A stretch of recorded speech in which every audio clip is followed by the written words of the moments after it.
Okay, I think we have Mayuresh Joshi now joining in. Yeah, okay, Mayuresh is with us. Good afternoon, Mayuresh. Good to have you on. So you're wearing the color, I think, of the season, right? The color is definitely turned green. I'm in the wrong color, but mine is more brown than red, to be fair. Let's actually start with this IT call that CLSA has made. The question is, if the market is bouncing back, then would you look at IT right now, considering that at least in the near term, FY26, those growth numbers are still looking, pretty muted at mid-single digit? Afternoon, Surbi. No, absolutely. I think green is the color to go for. Always remain optimistic on that. But coming to IT specifically that you asked, I think looking at how Q3 numbers played out for the pack as a whole, what is probably happening with Accenture and Cognizant in the US, though a large part of the revenues, a significant part of the revenues are dependent in terms of US government contracts. And that is where I think the disappointment on both these stocks are coming through. We are traditionally outsourcers, and therefore I think the kind of work we are doing, specifically in AI, Gen AI, where there is, again, massive competition coming in from the Chinese counterparts as we speak. I think Q4 numbers are going to be defining for the sector as a whole. And therefore, our take is, with all that is happening from a macro perspective, what Trump does with tariffs on April 2nd, what happens with the corporate discretionary spending, because this is the quarter where corporates will largely decide what kind of spends they will go through. I think all this will get determined in terms of not just numbers, but the commentaries will hold key in terms of the forecasting that will be over the next 4 quarters. And therefore, I think our approach has been pretty simple. These stocks have underperformed. They are probably oversold and they're bouncing back as we speak today. But we will wait out for numbers, whether it's large cap or mid cap IT, see how management commentaries are playing out. And then probably pick and choose, depending on how the commentaries have been. So largely, Surbi, to answer your question, sidelines as far as the IT sector is concerned. Mayuresh, let's talk about PSUs really. What's your approach? And give us 1 or 2 specific names. I mean, stocks that you think can still be bought fresh now that the market momentum has resumed. And the ones where you would advise an exit, basically use the bounce to sell out. Maybe 2 or 3 specific examples there as well. So, Surbi, I think from BSU baskets, I think a select few banks and defense companies are probably looking reasonably placed as we see it in MarketSmith India as per our ratings and rankings. And therefore, top of the rack, obviously State Bank of India. You've obviously seen decent numbers come through. The expectation largely is that even considering the base that they are operating out of, numbers should still be reasonable enough, both in terms of advances growth, in terms of keeping their cost to incomes in check. The kind of provisioning that they've probably done on their balance sheet is expected to cover a large part of not just their existing pool of assets, but along with that, the expectations in terms of lower restructured asset, lower slippages will probably mean asset quality check, and therefore return ratios should show significant amount of improvement with valuations and the early stage base that it is operating out of being very, very lucrative. So both from a valuation perspective and the base setting perspective, as we see it in MarketSmith India, very, very appropriately placed. Out of the defense pack, obviously, I think they had got beaten down. Valuations were through the roof. But with the corrections that we've probably seen, valuations have become a lot more saner. The expectations in terms of a few select stocks, and within that particularly Mazagon doc is an example of what we've added in our global portfolios as well, as a clear disclaimer. I think the intention here is with the order book that they probably have, the revenue visibility in terms of the orders on hand seem to be significant enough. The margins at which all these orders have come and are getting executed are reasonable enough as well. And therefore, I think the kind of operating leverage with better execution that shipbuilders can probably deliver can be significant. Again, let's not forget the trigger. Europe is propping up its defense spends. The expectations from a macro perspective as far as the shipbuilding industry is concerned, almost 40% of the entire shipping fleet is more than 20 years old. So if you take that statistics, I think another 3-4 years down the line, a large part of these ships will either get scrapped or need to get refurbished in a significant manner, which means either repair work or fresh ships need to be probably built or commissioned.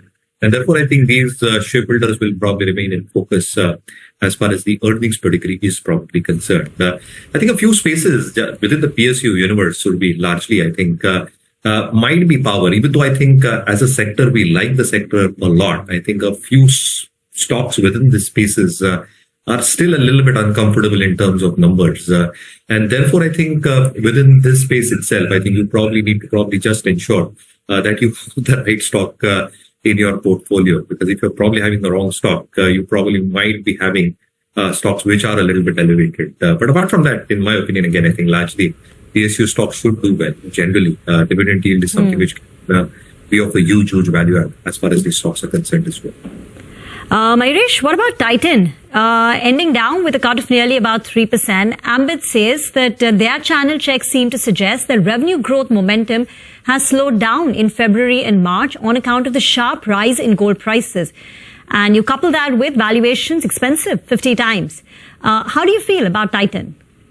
Afternoon, Vivan. Again, I think two things for the business construct as far as Titan is concerned, right? I think they are playing out in the traditional business where I think the studded component is a little bit lesser than its peers. And therefore, I think the margin profile that comes through for Titan is a little bit lesser compared to its peers as well. So I think obviously they're trying to restructure their overall portfolio gaps, including wedding jewelry, including the studded portfolio, which should start propping up the margins over the next few quarters as well. The second element, obviously, I think, as all of us are speaking on the street in terms of lab-grown diamonds, what kind of an effect does that have? Does Titan have a strategy in place? And if that strategy in place is going to be margin dilutive, I think is something to be seen as well.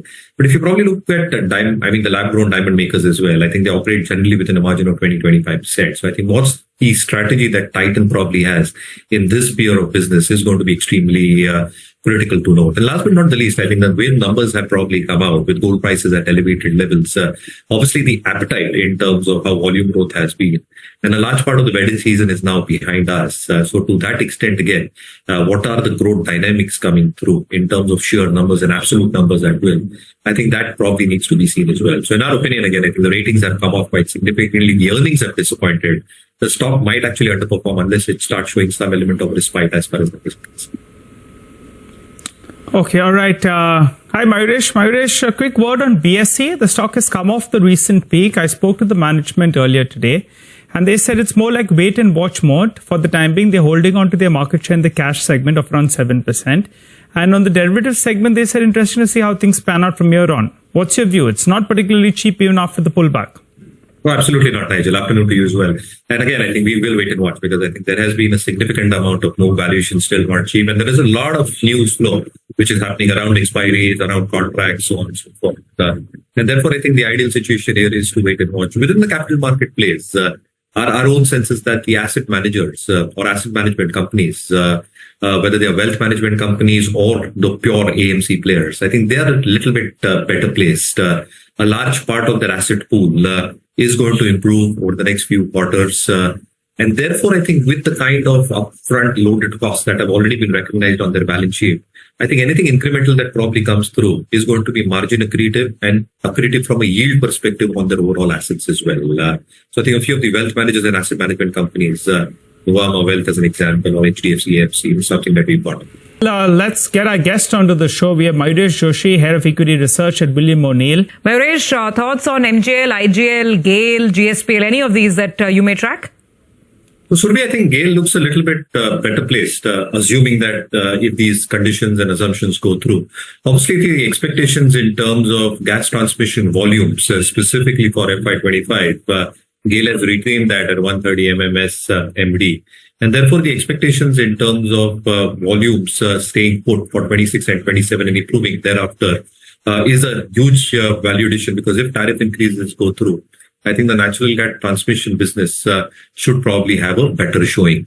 Obviously, I think the LPG and liquid hydrogen segment that Gail operates, the volumes have been decent enough till the last quarter. The pricing has been decent enough. Realizations close to 55 or 56,000 rupees per kilogram. And therefore, I think the steady state number should continue.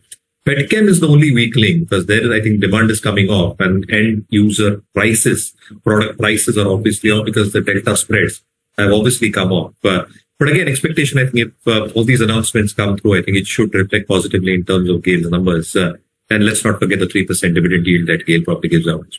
Mayuresh, what do you make of this? Will it be a good strategic buy for Mahindra if they manage to close it out? And would it be a big re-rating for SML Isuzu?